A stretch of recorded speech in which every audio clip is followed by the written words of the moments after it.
So, my story, as Deirdre said, yes, I always had migraine, diagnosed then in my 40s with vestibular and vertigo and vestibular migraine. Had about 14 migraines a month, so 14, 15. So that's chronic migraine. And so every therapist under the sun, and you can see on the left there some chiropractors and MBSR, GPs, the whole works. And medication was great and that helped. But then I realized that nutrition actually was the one thing I was missing, and that was the missing link. And you can see there where I was with my babies, and they're like in their 20s now. And honestly, I feel so much healthier and happier now, today, on the right. That's the picture on the right, than I was then. So I'm now helping other people to reduce their migraine burden. And my advice is to be your own personal detective and to discover how your body works and build a team around you. I get very, very excited when I work with people and I hear amazing stories, how they've had months without migraine, and it's really fantastic. So there is a lot you could do. Okay. So, what should we be aware of before we start talking about food? So tonight there's I'm talking about many foods, and there'll be many likes and dislikes. There'll probably be some foods that you don't normally eat. So bear with me. You can always swap and change things around. Okay. Now, so let's start at the very beginning. I'm not going to start singing. This is Maria von Trapp, a very good place to start. Um, but we need to just start at the very beginning and talk about what are the main components of food. Okay, so the first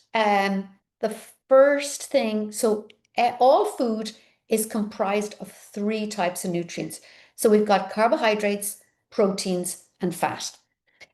And first of all, carbohydrates. So there are two types of carbohydrates. Simple carbohydrates, which you can see on the left there, white bread, white rice, white pasta, and then cookies and cakes and fizzy drinks. Those carbohydrates have glucose or sugar, which breaks down very, very quickly and releases energy into the body. And then we'll have a glucose crash, or we'll have an energy crash. So that would kind of, if you're starting to feel tired and need a cup of tea to get going at, midday or in the afternoon, it's probably because you've had too many simple carbohydrates. Complex carbohydrates, on the other hand, are brown rice, sometimes oats, rye bread, and brown pasta and vegetables. The glucose molecules are bigger and they break down slower. And so they release sugar into your body at a slower rate, and you don't get that sugar spike and sugar crash. So you have more energy. Okay. And fiber, I'm just going to talk about fiber. Fiber is a component of carbs. It's a component mostly and in general of complex carbohydrates. It is a type of carbohydrate that your body cannot digest. So it goes through your body unchanged. It's actually food for your microbiome. So what's all this got to do with migraine? Like, why is it important?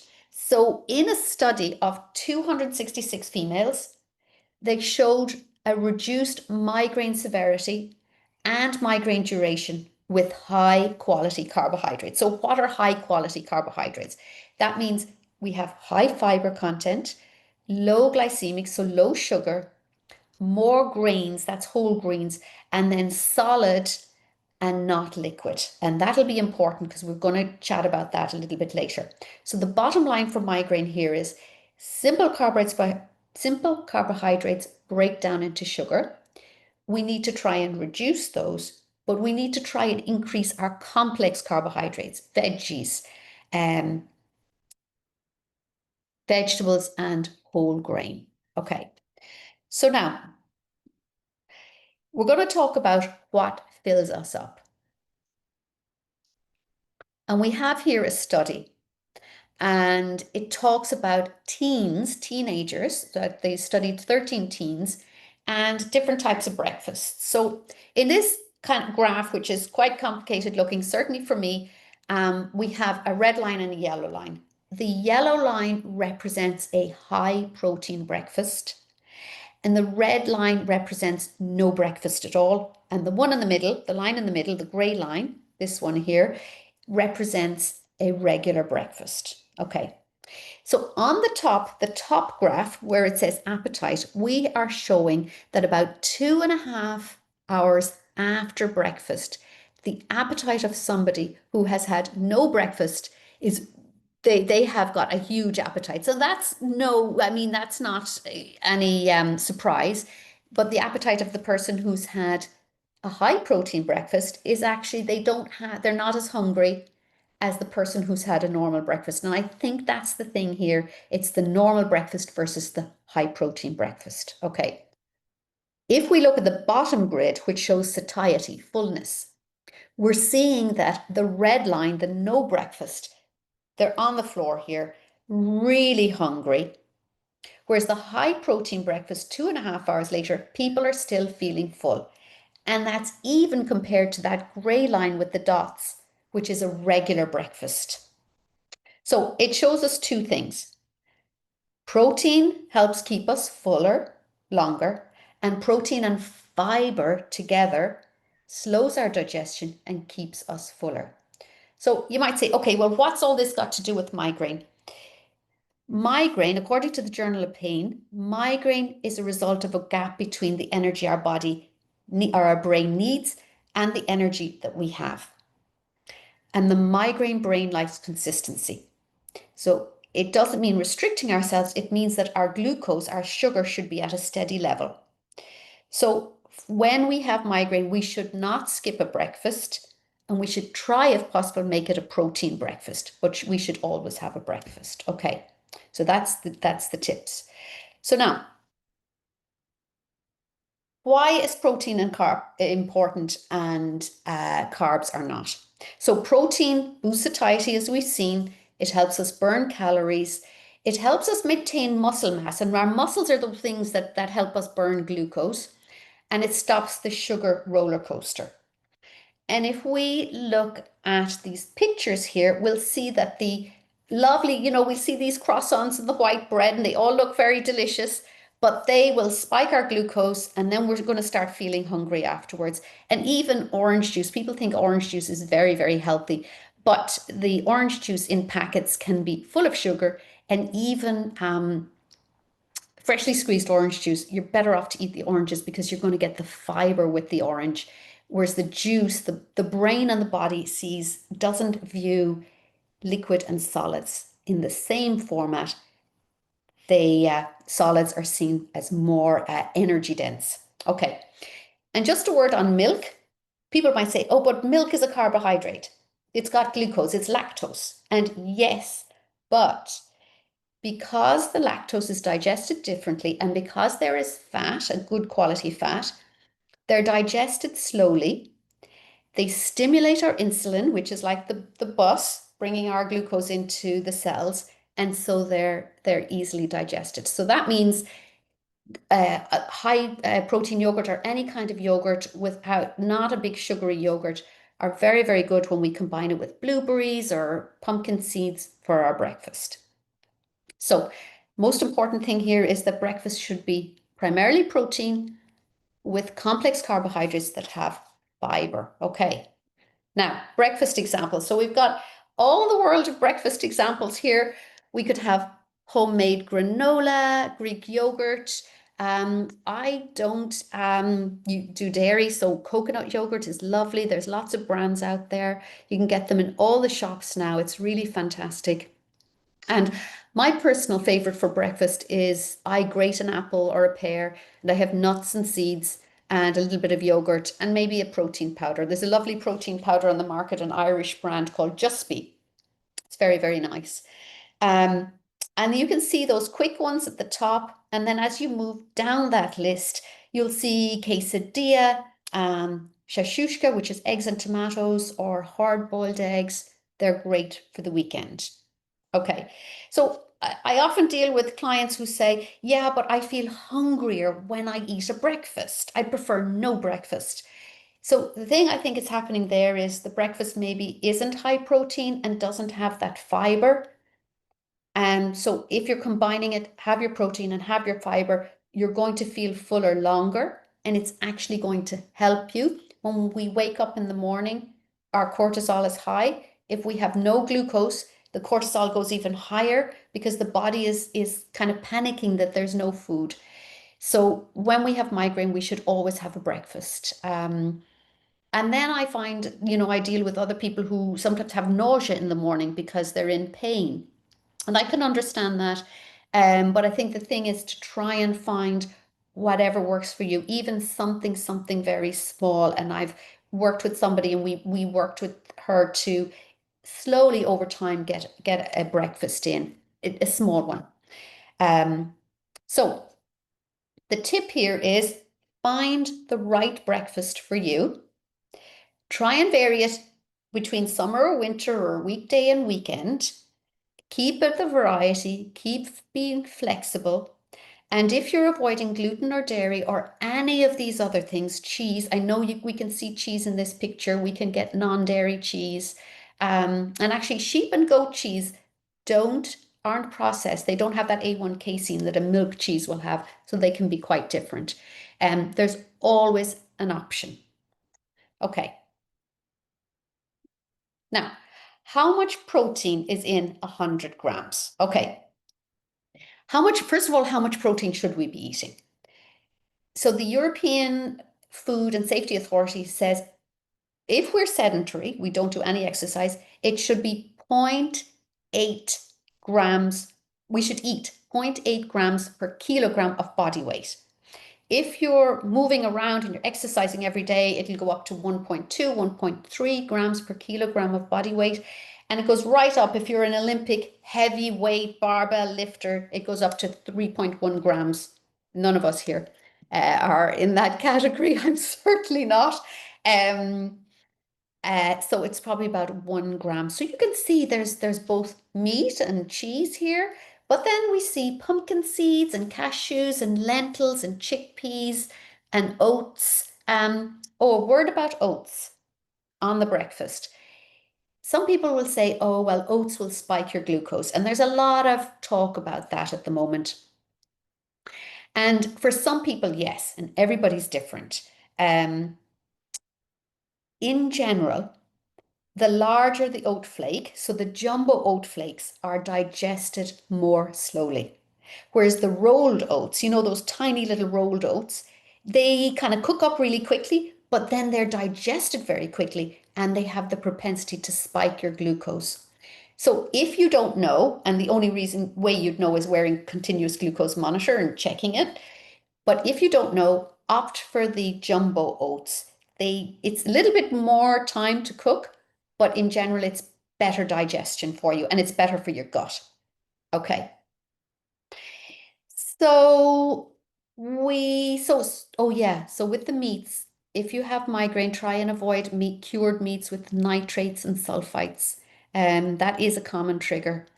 Um, Okay, so rather than eating just meat and dairy, I would say try, fruits and veg and beans and pulses. They even for breakfast they can work. So in a study in Iran of 262 people with a Mediterranean diet, and that means uh, lots of veggies, pulses, which are lentils and beans, and some meat, they're showing that they had lower headache frequency, duration, and on the HIT score, headache impact test, they scored 6 points lower. So, uh, so it's well worth experimenting with your protein. Okay. Now, fiber, how much? Let's look at fiber.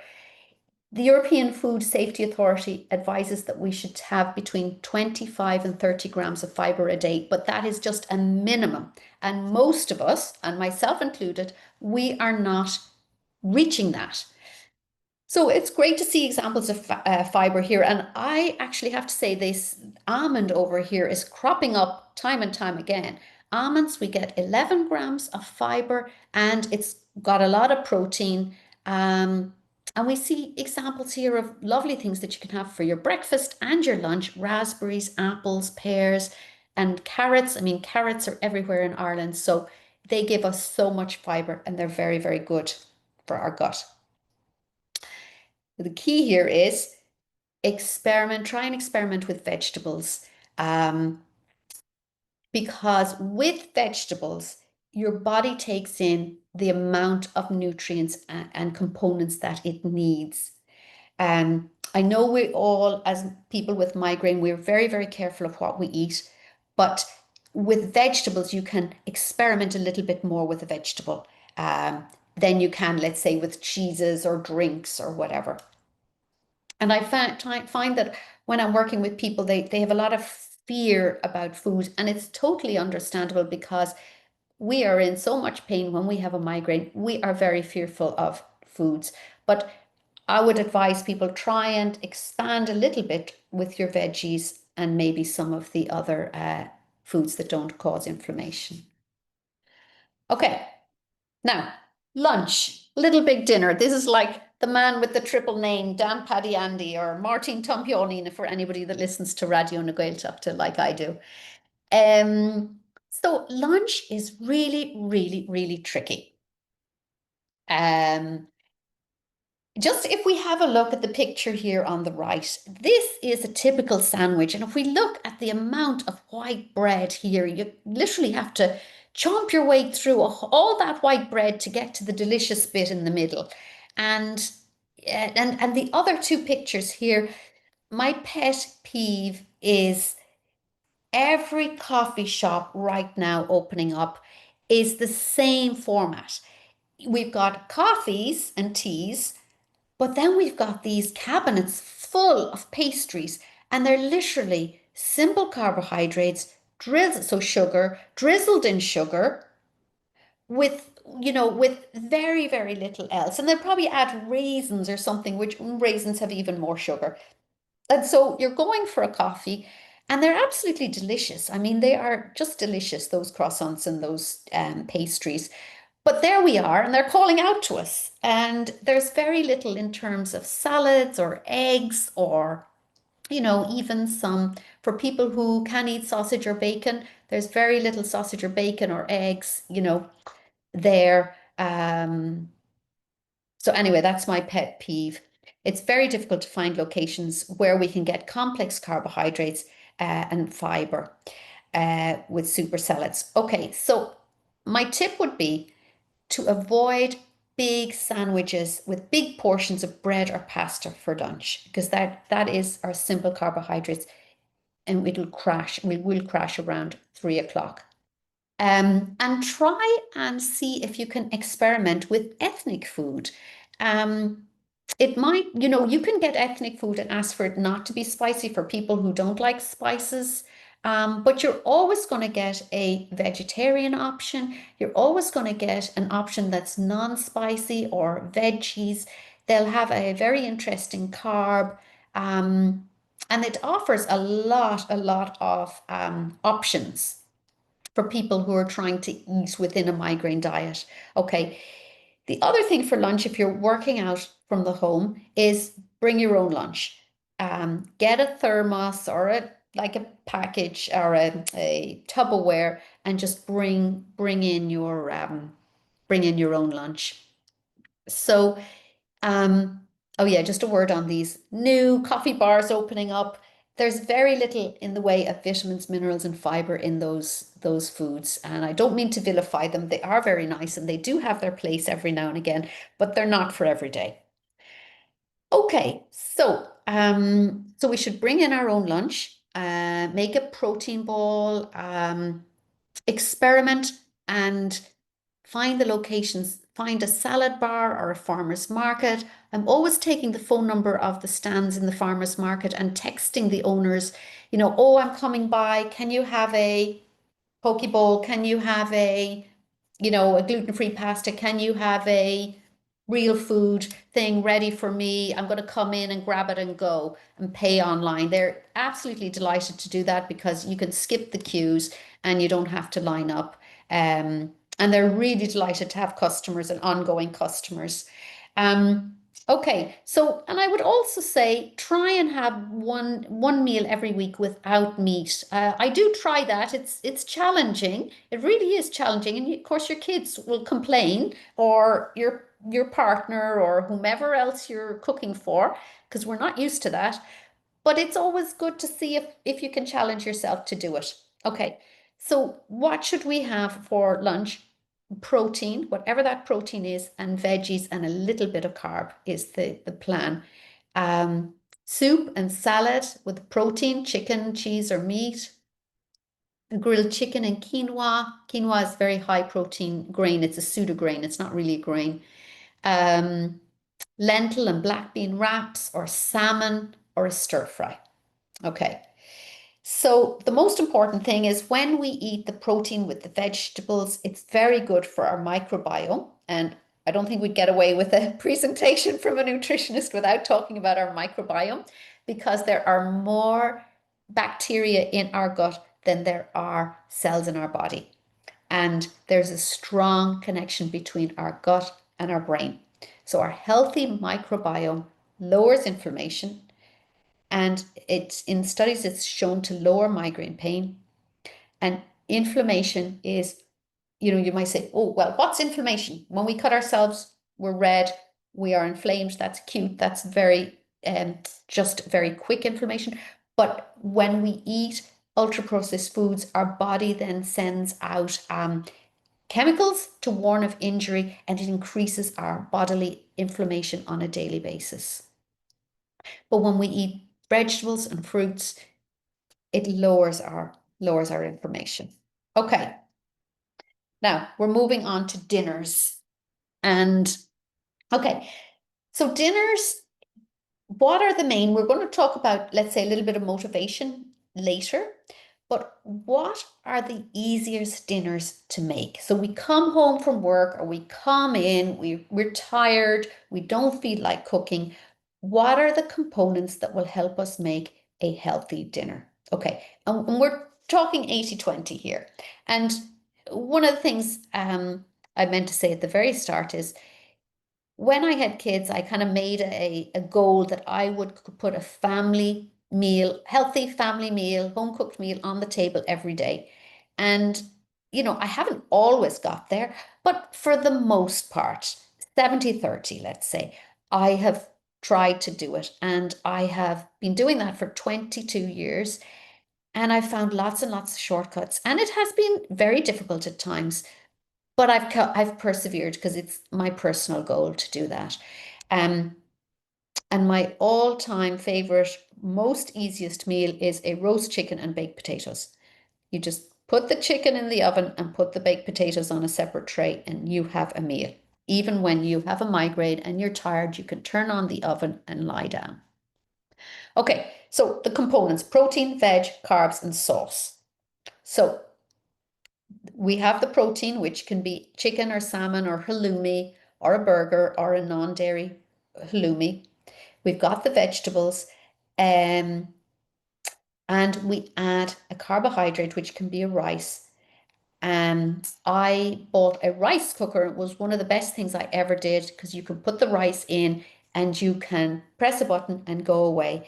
And when we're thinking rice, don't think about the white jasmine rice. Think about brown rice or wild rice or black rice. You can even add a tiny bit of quinoa to your rice and that's a bit of protein there. And it all works really well in the rice cooker. Okay. Frozen veg is another option.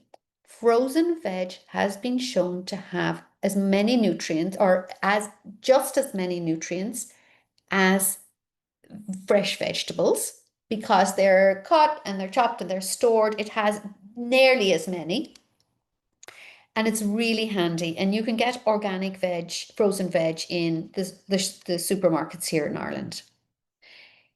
And when we're trying for our dinner, always try and aim for organic food.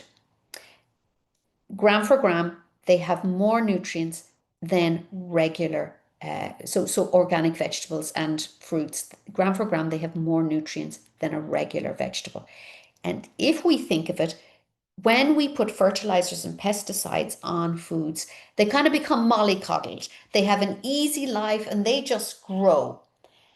Whereas the organic ones that don't have this easy ride, they're fighting to grab all the nutrients from the soil in order to grow.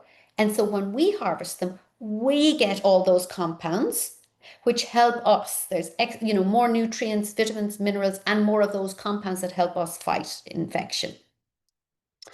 Okay, so sauces. I always think sauces are one of the missing links that can make the difference in your meal. And you don't have to actually make the sauce, you can buy the sauce. So, some of the easiest sauces are if you get a Thai curry paste and a green curry paste, and you can add some coconut milk or regular milk as well, and you can water it down. And then all you do is throw in your meat and your veggies. That's all you need to do. And you can make it as mild as you want. And that's a super easy dish. An Indian curry as well. You can buy the jar and coconut milk as well. You can just get a regular red jar and put in a little bit of chicken broth or some onions. That makes a really nice sauce. If a paprika, if you can get Spanish paprika, if you're ever going on holidays to Spain has just the most amazing paprika. And you can actually, I think, even get it in some stores in Ireland or a farmer's market. If you put it on chicken or whatever, it just, oh my God, the difference is unbelievable. It really, really is. Um, yeah, Asian sauces are really great. You'll see people using them, and I'll talk about Nevin Maguire there in a little bit, but he talks about a lot of the sauces where he puts in a chili sauce or a hoisin sauce and adds flavor. Okay, so now it wouldn't be a presentation from me without talking about the healthy eating plate, which I absolutely love. This is from the Harvard School of Public Health, 2024. And it shows that half of our plate in a day should be of vegetables and fruits, less so fruits, a quarter whole grain, and a quarter healthy protein. So, in studies, it has been shown to reduce migraines, monthly migraines, from 10 a month to less than 6. And they've shown in studies to lower the number of painkillers taken using the healthy eating plate from Harvard. Okay. So if we look at our meal like Lego building blocks and we combine the right ingredients, you will feel fuller for longer. And it will also, the most important thing is it will help with your migraine symptoms. Okay. So now, okay. So motivation. I think this is the part we all get caught in, and myself included. Many an evening I'm tired, I'm hungry, I've a kind of a headache brewing. The last thing I want to do is start to cook. The research has shown that when we are in pain, our decision quality and quantity goes down. So the number of decisions we can make goes down. And studies also show that when we don't get enough sleep, which we know as people with migraine, when we don't get enough sleep, the brain reaches for carbohydrates. So we should really try and optimize our sleep. Now, according to Brian Fogg, a behavior modelist in Stanford University, says that behaviors only happen, or changes in behavior, when three things come together. We're motivated. It doesn't have to be like a explosive motivation. It can be the tortoise, slow and steady, motivation, our ability, and a prompt. Like, what's going to prompt us? So we're going to talk about those. And if it's part of our values, if it's something that we hold dear to us, we're more likely to do it and make it a habit. So it requires a little bit of thinking and psychology behind it. Okay, so now let's look at the barriers of what's holding us back. So what are the limiting factors from healthy eating? Well, there's nothing in the fridge. Okay, I've been there. There's nothing in my fridge right at the moment, but what we can do here is we can have a shortcut where we put in some frozen organic peas or broccoli or veg.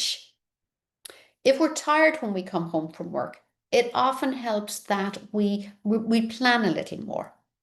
When we're stressed or lack sleep, we reach for the carbs. And a lot of people say they don't like vegetables, they just don't taste nice. If we aim for organic veggies, buy less of them because 40% of foods in Irish households are thrown in the bin. If we get organic foods, buy less, higher quality, they generally taste nicer. Um, and then we've no inspiration. We're tired of cooking the same thing over and over again. We've just had enough. And I know what that feels like.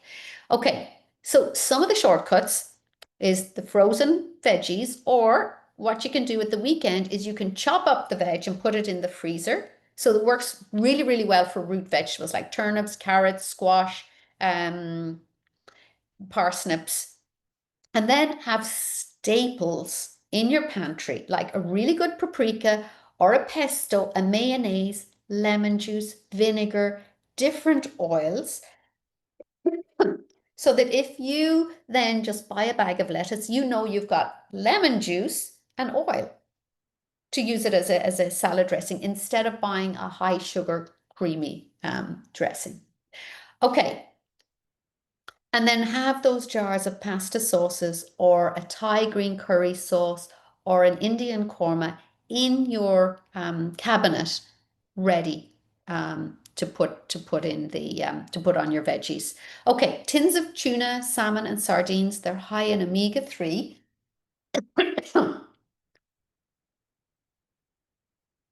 And tins of beans or lentils can be added to meal, especially like a meat meal, like a shepherd's pie. You can do half lentils and half meat. Okay. One idea somebody, I sometimes do, I'll cook two chickens and freeze the meat from one. That's also an idea. So, okay. They say that Einstein, who was it? Einstein said, genius is 1% inspiration, 99% perspiration. Well, I think in the kitchen, it's actually the other way around. We need as much inspiration as we can get, particularly when we just feel exhausted, when we've got migraines. We just really, we can't underestimate how difficult it is to just get into the kitchen and get cooking. Okay, so there's a couple of books I like. I'm going to try and move. I don't know, I can't move us, but the first one is anything by Nevin Maguire. I mean, he is just amazing. On Instagram, he's just fabulous. He's a way of putting things together and just assembling. A French person once told me I wasn't cooking, I was assembling. Well, assembly is okay. Darina Allen is lovely. She's very, very practical.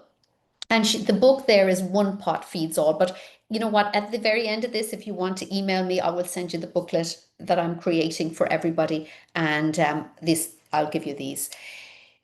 Jamie Oliver is also excellent. He has a book called Seven Ways, which takes the most common. He's in another book, Five Ingredients. The most common things. He's got pictures on one side and very, very easy steps. And then a book I love is Superfood Super Fast by Julie Montague. She's not a recognized chef, but I just find I come back to this book all the time. So these are our inspiration. And when we have these, it really makes things easier. So I would make out a folder, print out recipes, put them all together in the folder, and you could just flick through it when you're looking for something. Okay, I'll make a bit of this, make a bit of that. Think about the meal in the morning or make a rough outline on a week. You can be as meticulous as to write it down or just have a kind of a creative view in your brain.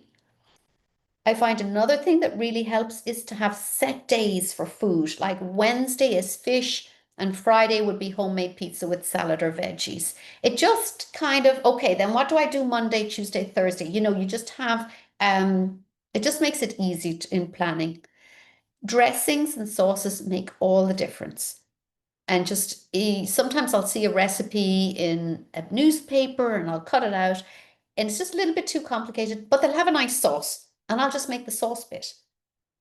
And then I would say with cooking, you can afford to be a little bit slapdash, let's say. Even if you don't have all the ingredients, just keep going. Just keep going and add a stock cube, a veggie stock cube. Try and get the ones without too much salt. A stock cube kind of is it makes a master out of everybody. Okay. Batch cook at the weekend. We've all heard that. And then one thing I always do, you're thinking, oh God, what am I going to have for tomorrow? And like you've got these wobbly veg and you're thinking, I'm just going to throw them out. Well, if you put them in a big bowl of water overnight, they will revive and they will be crispy. And the celery, put it in a glass of water. Even our lettuce, put it in a bowl of water. They're plants. And our plants outside need rain and they need water. And it's the same when they're stuck in our kitchen without any water or moisture. Um, they do tend to wither, but if you put them in water, they crisp up. And in fact, in the US, in the salad aisles, they have sprays, they have sprinklers, and they keep moist spraying the veg to keep it fresher longer. So, okay. So I would say expand the range of foods we eat. Try a new fruit or a veg or a sauce, depending, as much as you can each week. Okay, oops, where are we going? Now, on the move. Okay, so now we're on the section where we're talking about on the move, and this is kind of the last section of the presentation. So we've had all these lovely tips, and it's really easy and nice to make food when we're in our own kitchens. But what happens when we're driving around and when we're traveling or going through airports or we're just driving the kids or driving the dog or, out and about and we go to a convenience store, we stop for petrol, it's so easy to grab the wrong thing and we're hungry and we know when we have migraine, we should not be skipping meal.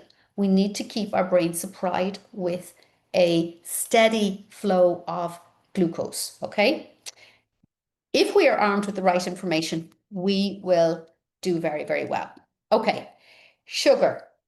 Now, this is kind of a very big topic. And I don't want to vilify sugar because sugar is lovely. It's really, really nice, but the right type of sugar. Okay.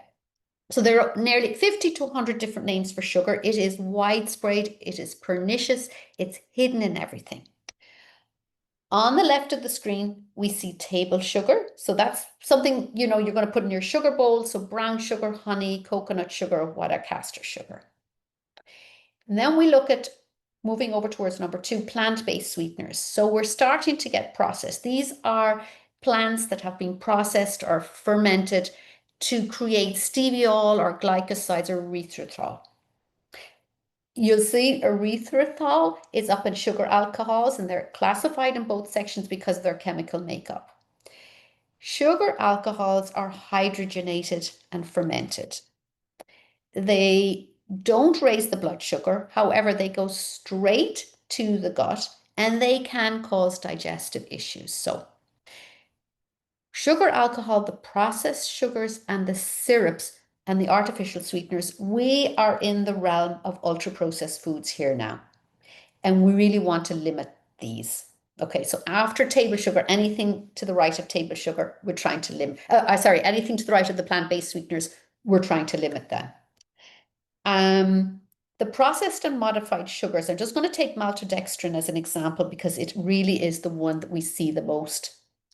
So manufacturers have chemically altered a corn or rice or a wheat, and they take away the germ, which are the B vitamins, and the fiber from the outside. And we've got the starchy bit in the middle. So it's a sugar. It's many, many times sweeter than sugar, but it is chemically altered.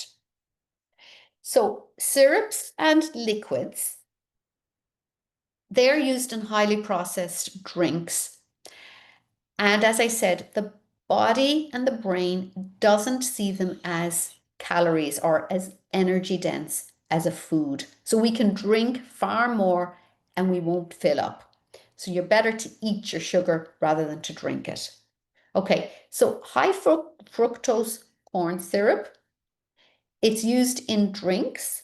It was limited in Ireland, but it is the European Union The quotas were abolished, so now it's in everything. And the research shows us that it leads to alterations in brain function at a neurotransmitter level, which leads to anxiety. Now, there are no studies showing that it's linked to migraine, but it actually changes the chemicals in our brain, which lead to anxiety. Okay. So it's probably something that we should be aware of and probably stay away from. Now, artificial sweeteners. This is the one thing that I just would put my foot down and say there's no place for them really in our diets. They are chemical compounds. They have intense sweetness, and in a 2017 study, there was evidence that showed with aspartame that they trigger migraine due to their impact on the neurotransmitters in the brain. So studies have shown that aspartame is directly linked with migraine. And aspartame is in the diet drinks and the zero drinks, and we all know the ones in the red can that we see people drinking. So if we have migraine, we should probably steer clear of those. And studies have found that artificial sweeteners, they alter our gut microbiome. And I think if there's one thing I would take away from this presentation, if there's only one thing you do, is to cut out artificial sweeteners. Their name is E951 in Europe, and also aspartame. So E951. Okay. Right. So now that I've get off it, now that we've covered that bit, we're going to move into how to read food labels without being tricked. Okay. And this is, kind of an interesting area, because we are hungry and hangry and we want something, but then we see some great claims. And on the front of this lovely bar here, we see it says high protein, low sugar, and 9 vitamins. Okay, so we're going to investigate. We're going to be the detective. We're going to see, is this any good? But in general, before we start on this, the front of the packet is used to lure us in. And we should really watch out claims of healthy, low fat, low sugar, and low fiber or high fiber. And very often, the nutritional label will state, you can see here in this picture, it states per 100 grams and per 55 grams. And while in this case, the bar is actually 55 grams, in many cases, only one cookie will be part of the nutritional value, or like in a trail mix, they'll give you 50 grams is this much sugar, but the whole trail mix will have maybe 200 grams. So you have to be careful of that and watch out. The other thing manufacturers do, so when they list ingredients from left to right and going down, the first ingredient is the one that they have most of the ingredient. And what they do is they will put in different types of sugars so that they don't have to list sugar first. So they'll take a sugar alcohol, they'll have a sweetener, and they'll have real sugar, and they'll change it around so that it's not the first ingredients listed. So you'll think, oh, well, it's not sugar listed, but the reality is it's full of sugar. Okay, low fat often means that the fat is reduced, but at the cost of adding more sugar.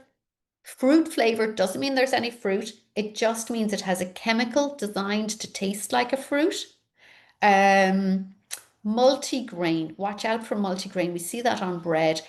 It means that there's more than one type of grain, and sometimes they're refined grains, so they can be that simple carbohydrate that spike your sugar. So you should look for whole grain. Okay. So, and natural. It means manufacturers have worked with a natural source at one point, but not necessarily, it's just a tiny bit. And we'll see in this bar. Okay, moving on to the bar. We see low sugar, high protein, and 9 vitamins. So in this case, a manufacturer could potentially add just a vitamins to the mix. In this case, low sugar actually means artificial sweetener. So we have sucralose, and sucralose is an artificial sweetener. Sucralose Although there are no studies with sucralose directly with migraine, it's sucralose's sister, let's say, is aspartame, and that has been linked with migraine directly. Um, and if we look at the ingredients, we see milk proteins. And then the second, we have this kind of funny thing, which is no added sugar, milk chocolate with sweetener. So it looks like there's a big vat of milk proteins, and then they're adding chocolate milk in on top of it. And that's the biggest thing. And the sugar milk is 24%. So that's a quarter. So the milk proteins are at least a quarter, if not more. So half of this is like this sugary chocolate milk and these milk proteins. Just a word on proteins, milk. So casein, whey versus pea, non-pea protein. So we all know Little Muffet sat on her tuffet eating her curds, and whey and casein are derived from milk. And as we get older, and even for teens, they can be very hard to digest. So I would say if you are going down the road of taking a protein powder, I would opt for a pea or a fermented pea or a hemp powder because they are easier to digest and they don't cause make an acidic make your increase your acidic load. But going back to this bar, then we see we have milk proteins, we have this chocolate milk, um, and there's a lot of different products here. We have emulsifiers, we have palm oil. The only natural product we see here that would have fiber is the hazelnut pieces, and they're just 4.7. And there's even a warning on the end, excessive consumption may produce laxative effect, and that's because of the sugar alcohols. And so, I mean, it's there's 22 ingredients, and with this chocolate milk that's added or these other things that are added, they could have even more than 22 ingredients. So we really don't know what's going on here. So I would say this is probably something that we should avoid. Now, let's have a look at a different protein bar. I personally really like this bar. It's an Irish, made in Ireland. And we can see, we start to look at the ingredients, and already we see big difference. So on the front, they are saying again that there's 16 grams of protein for this bar, which is 50 grams. They have to show us 100 grams. But then they're showing only 11 ingredients. And so we start to see milk proteins as the first one, but we see chicory fiber here, which is probably the bulking agent. We see dates for our sugar. We're having almonds, and if we remember, almonds had protein and fiber. We're seeing cocoa mass, which is not sweet, and cocoa powder, and we have a grape juice concentrate and rice starches. We have water, and we've Irish Atlantic sea salt and natural flavorings. So this is probably something that's a little bit better for us. Now, the takeaway from looking at these two bars is that look out not only for the hidden sugars, but also for products that are not that are things that we don't recognize the name for. And when we don't recognize the name, it's probably put together in a lab.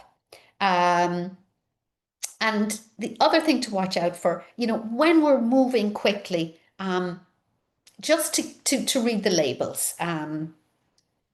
Okay, so when we're on the move, even if we're in a hurry, please let's always try and just at least turn the package over and try and read the label. And sometimes it's quite hard. You actually have to, manipulate the package to do that. And I think it's done deliberately. But never ever skip a meal. I know with migraine, we tend to really restrict foods, and I have been there. I have restricted foods a lot in the past because we're afraid it will spike a migraine. But please always skip a meal. I know I'm saying these things about sugar, but if you have to eat something, eat something. There's no bad food. And if we stick with the right kind of foods, 80, 90% of the time, we can always branch out. Okay, stay hydrated when you're on the move, if you're traveling or you've got a long flight, but avoid caffeine and alcohol, of course. Choose migraine safe snacks. So avoid MSG, nitrates, nitrites, and artificial sweeteners. Really, those artificial sweeteners, be very careful with those. When we're traveling, plan ahead. So have like healthy snack bars with you or have them in the car. I always love if I go to the glove compartment and I'm hungry and I have my like a bar or something. Other people will eat them, that's for sure, but try and have them. And then avoid trends. The one trend I saw recently, and I thought, I cannot believe this. It's a Mac migraine. It says that if you eat a Big Mac and a Coke, it cures migraine, but there is actually no medical proof it works. So just be aware that there are people online that maybe say this. When you're on the move, try and find a salad and a protein, or try and drink water or sparkling water. If you're in, like, you're stopping at a petrol station, have a look for some nuts without salt and sugar. They're very filling and they've protein and fiber. And then, all you always hopefully find an apple or a banana somewhere. But and have a look, turn it over and read, and don't get too obsessed with it, but just try for the most part to get it right.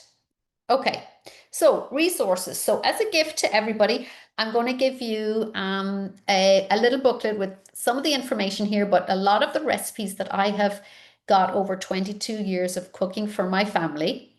And a lot of these are gluten and dairy free, but you can add gluten and dairy.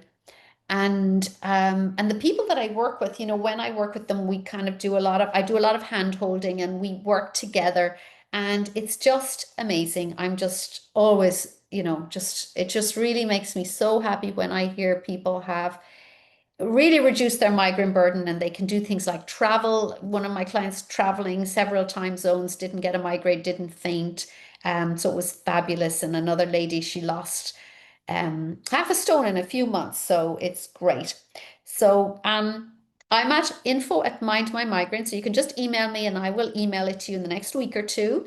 Or I'm on Instagram, Mind My Migraine. And of course, I'm always here to help out if you need anything. So that's it, Deirdre. I'll hand it back to you.